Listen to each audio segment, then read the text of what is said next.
আসসালামু আলাইকুম, welcome to my channel. আজকে আলোচনা করব I wandered lonely as a cloud.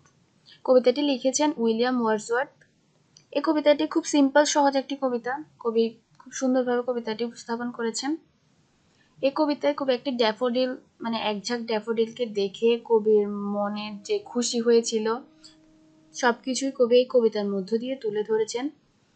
এবং এই ড্যাফোডিলগুলো কবি যে আনন্দ কবিকে দিয়েছে তা কোনো সম্পদ বা কোনো কিছুই টাকা দিয়ে বা কোনো কিছু দিয়ে এই খুশিটা পাওয়া সম্ভব না। কবি এই কথাগুলো এখানে বলেছেন। তাহলে কবিতাটি শুরু করি। I wandered lonely as a cloud that floats on high over vales and hills. এখানে বলছে I wandered মানে হচ্ছে যে উদ্দেশ্যহীনভাবে ঘুরে বেড়ানোকে বলা হয় wandered। lonely মানে একাকিত্বে, as a cloud মেঘের মতো আমি একা এদিক এদিক ঘুরছিলাম। that floats on high over vales and hills, এখানে মেঘের কথা বলেছে যেটা ভাসে। floats মানে হচ্ছে ভাসা, on high উপরে, over vales and hills কোথায়, পাহাড় বা উপত্যকার উপর দিয়ে যেটা ভাসে। তাহলে এই দুটো লাইন হচ্ছে আমি একাকী ঘুরে বেড়াচ্ছিলাম মেঘের মতো যা পাহাড় আর উপত্যকার উপর দিয়ে ভেসে বেড়ায়।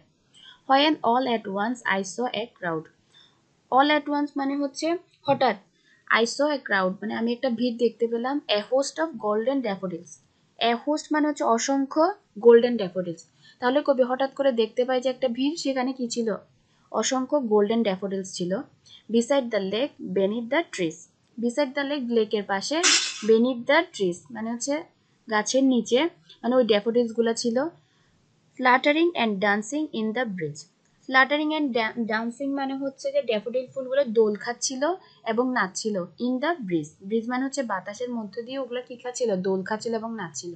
তাহলে এখানে যে কবি একদিন ঘুরে বেড়াচ্ছিল, তখন একসময় কবি একঝাঁক ড্যাফোডিলস দেখতে পায় এবং তারা কি করছিল, fluttering and dancing.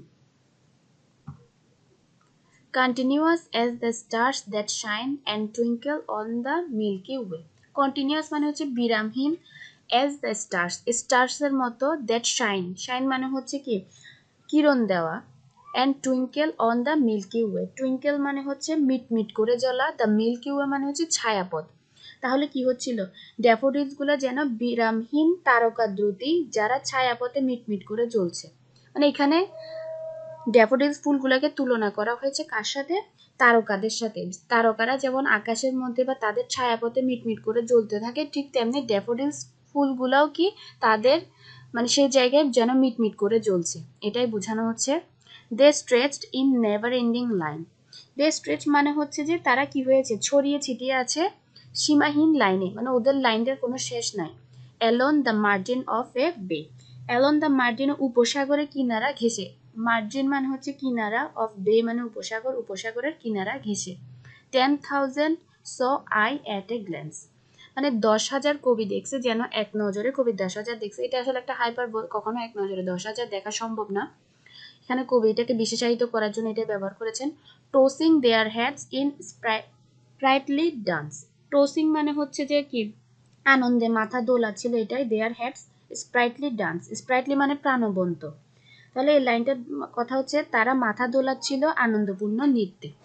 এখানে কবি ড্যাফোডিল ফুলটাকে একবার তারকার সাথে তুলনা করেন এবং তারা যেভাবে নাচছিল, ডান্স করছিল, এইসব কথাগুলো এই স্ট্যান্জাতে বলেন। পরবর্তী স্ট্যান্জায় বলেন, the waves beside them danced but they outdid the sparkling waves in glee. এখানে বলছে the waves beside them danced, যে ওয়েভ মানে হচ্ছে ঢেউ, ঢেউটাও কি নাচছিল তাদের পাশে।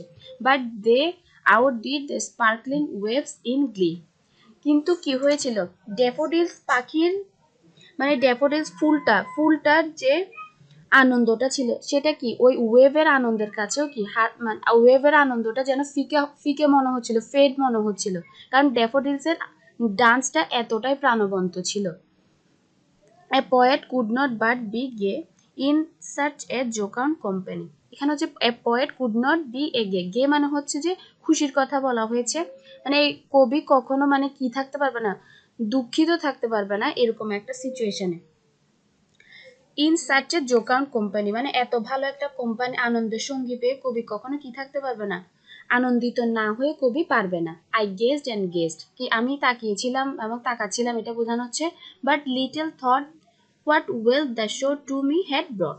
মানে এখানে বোঝানো হচ্ছে যে, এই লাইনটা দ্বারা বোঝানো হচ্ছে যে কত কি ঐশ্বর্যের প্রদর্শনী কবি দেখছে, মানে এটা কতটা দামি একটা জিনিস কবি এই কিছুক্ষণের মধ্যে দেখছে, যেটা কোনো অর্থ বা কোনো কিছু দিয়ে পাওয়া সম্ভব না, এটাই বলা হচ্ছে। ফর অফট মানে মাঝে মাঝে, when on my couch I lie in vacant or in pensive mood. When যখন আমি কি আমার বেডে শুয়ে থাকি, in vacant or in pensive mood. Vacant মানে হচ্ছে নির্জনে বা শূন্যে, আমি যখন আমার বেডের মধ্যে শুয়ে থাকি মন খারাপ করে। They flash upon that inward eye which is the bliss of solitude. That they flash মানে তারা কি করে, ফ্লাশ আপন মানে প্রতিফলিত হয়, ইনওয়ার্ড আই মানে তার কি, তার অন্তর্দৃষ্টিতে তাদের প্রতিফলন আসে, এবং সেটা কবিকে কি দেয়, স্বর্গীয় সুখ। ব্লিস মানে হচ্ছে খুশি, সলিটুয়েড মানে তাকে কবিকে এই সিনটা কি দেয়, নির্জনতার পরম আনন্দ দান করে। এই যখন কবি ড্যাফোডিল পাখি ফুলগুলোর কথা চিন্তা করেন। অ্যান্ড